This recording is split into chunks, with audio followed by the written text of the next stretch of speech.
Bonjour à tous et bienvenue sur ma chaîne. Alors dans cette vidéo de tuto sur PixInsight, on va apprendre à faire un masque de luminance. Alors ce masque va être bien utile parce que ça va nous permettre de vraiment bien sélectionner notre objet, notre objet céleste. En l'occurrence ça va être une nébuleuse et ça va nous permettre de pouvoir travailler sur une seule partie, sur cette partie de notre objet et pas sur le reste de la photo. Donc comme image, j'ai pris la nébuleuse de la bulle. Donc une de mes photos, c'est en hydrogène alpha. Voilà, donc c'est une image en non linéaire, elle a été passée à l'histogramme. Donc voilà ce qu'on a. Le premier process qu'on va faire sur cette image, c'est un range masque. Donc si vous vous souvenez, c'est le même process pour faire le masque de fond de ciel, sauf qu'au lieu de modifier le upper limit, on va modifier le lower limit. Donc on fait un petit preview, on fait notre lower limit, donc là ça me convient bien. Alors je peux prendre un peu plus petit. Volontairement, je vais prendre cette valeur-là. Vous allez comprendre pourquoi tout à l'heure. C'est pour la petite astuce. Donc, je prends cette valeur-là. Je clique sur le carré, je valide. Voilà, on obtient ceci. Voilà. Alors, si vous avez une image avec des grosses étoiles, n'hésitez pas à les effacer sur le tour.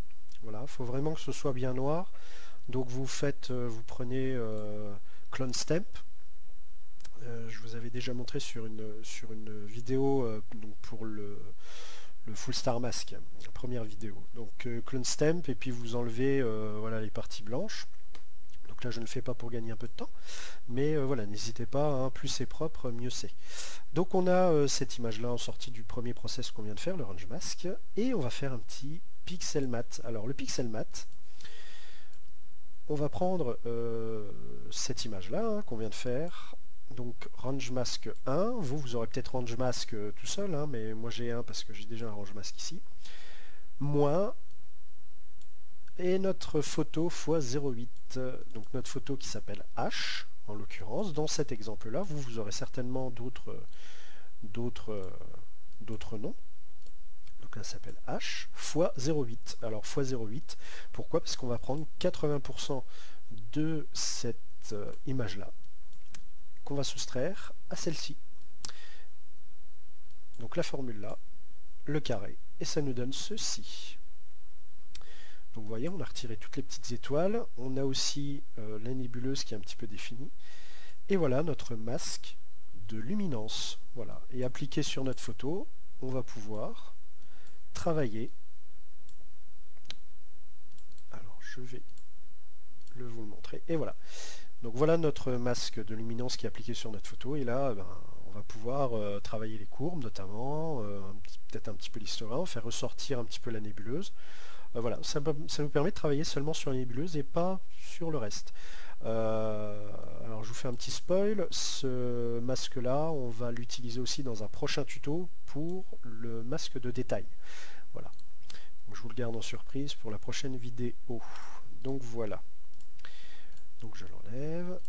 Donc voici notre masque de luminance. Ce que je voulais vous montrer, c'est si vous voulez aller plus vite, ça c'est ce qu'on obtient en voulant faire donc en faisant le range mask pour le masque de luminance. Et là c'est le range mask avec le tuto de la précédente vidéo que j'ai faite pour le masque fond de ciel, hein. C'est toujours avec le même process.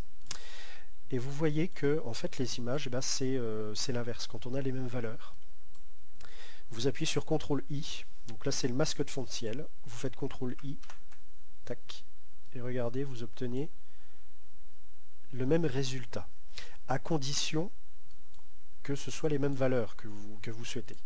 Donc après, moi je ne le fais pas, je préfère faire au cas par cas, sélectionner vraiment la zone que je souhaite en luminance, mais si vraiment vous êtes dans un objet qui est bien délimité, je vais peut-être dire une galaxie par exemple, si vous voulez gagner un peu de temps dans le process, vous n'êtes pas obligé de refaire le range mask.